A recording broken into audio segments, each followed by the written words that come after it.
ডার্কল একটি action romantic comedy, মানে একটা সিনেমার ভিতরে যা থাকার দরকার আমি আমার ডিরেক্টর আমার ডার্কল টিম সবই রাখার চেষ্টা করছি।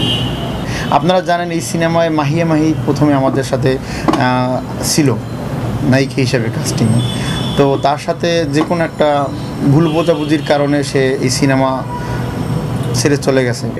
আমরা নতুন নায়িকা নেওয়ার ঘোষণা করি, আর সেটা আমরা চিন্তা করছি আমরা যেহেতু সিনেমা আমাদের শেষই করতে হবে, এত বড় বাজেটের সিনেমা, তো বাংলাদেশ থেকে আমরা নেব না, আমরা ইন্ডিয়া থেকে নেব, বাহির থেকে নেব। তো তখন আমরা কুশনীদির সাথে আলাপ করি, কুশনীদি যখন অ্যাকসেপ্ট করে তার সাথে বেটে বলে মিলে যাওয়ার পরে আমরা বাহির থেকে শাকিব খানের ছবির সাথে সাথে আপনার ছবি মুক্তি হচ্ছে, তো সেক্ষেত্রে কতটুকু আর কি মানে টিকে থাকতে পারবেন আর কি? হ্যাঁ, আসলে আমি এর আগেও বলেছি, এখনও বলি, আমি একজন প্রযোজক হিসাবে মনে করি, একজন সাকিবিয়ান হিসেবে মনে করি, সাকিবিয়ান হিসেবে মনে করি যে শাকিব খানের সিনেমা আগামী আরও 20 বছর, একক সিনেমা আরও 20 বছর আমি মনে করি থাকবে। আর সেই কথা মাথায় রেখেই আমাদের প্রযোজক পরিচালকদের সিনেমা বানাতে হবে। শাকিব খানের সিনেমা ঈদ কুরবানিতে আছে, তো তার পাশাপাশি মানুষ কিন্তু একটা সিনেমা দেখেন, আর সিনেমা হলে কোনো দিন আমাদের এই বাংলাদেশে এরকম রেকর্ড নাই যে একটা সিনেমা ঈদে রিলিজ হয়েছে, 4টা 5টা 6টা 7টা এরকম রিলিজ হয়েছে।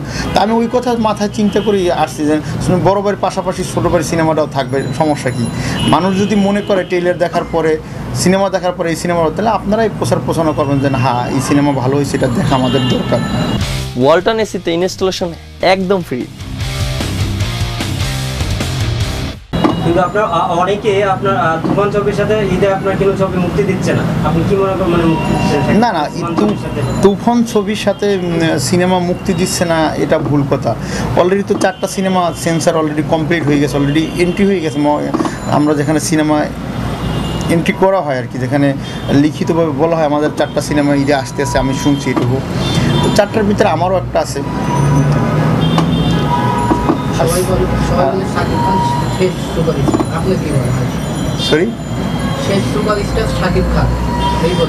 না, এটা আধুনিক যুগে এসে বলে শাকিব খান শেষ সুপারস্টার, এখনকার বর্তমানে সেই সুপারস্টার, লাস্ট সুপারস্টার।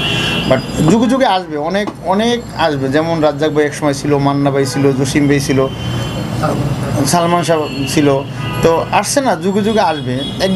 একদিন ভাইও একদিন বয়স হয়ে যাবে, আমারও একদিন বয়স হয়ে যাবে। এখন যারা বর্তমানে মার্কেটে যারা কাজ করছে তারাও একদিন ওল্ডের খাতে নাম লেখাবে, তখন আসবে না, অবশ্যই আসবে। হ্যাঁ, ডার্কল ছবিটা দেখবে, সেটা তো টেইলারেই দেখছেন, কেন দেখতে যাবে? ডার্কল একটা ভালো গল্প আছে, মুস্তাফিজুর রহমান মানিক তো তা কোনোদিন খারাপ সিনেমা বানায় না। সে একজন জাতীয় চলচ্চিত্র পুরস্কার পাইছে দুইবার। তো ইভেন ওপার বাংলার জনপ্রিয় নায়িকা কৌশনী আছে, আমাদের দীপা খন্দকার আপু একজন বাংলাদেশের ভালো অ্যাক্টর আছে, মিশা সওদাগর আছে, শিবা শানু আছে, পদ্মা মিটু আছে, জাহিদ আছে, স্বাধীন আছে, ইমদাদ আছে। মানে এক কথায় এটা ঈদেরই ছবি। আমি ঈদের সিনেমা রিলিজ দেওয়ার আমার মন মানসিকতা প্রথমে ছিল না।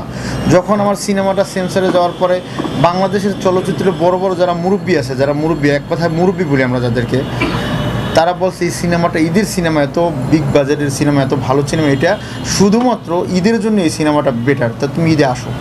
আমি তাদের কথা, তাদের ইশারা পেয়ে আমি ঈদে আসছি।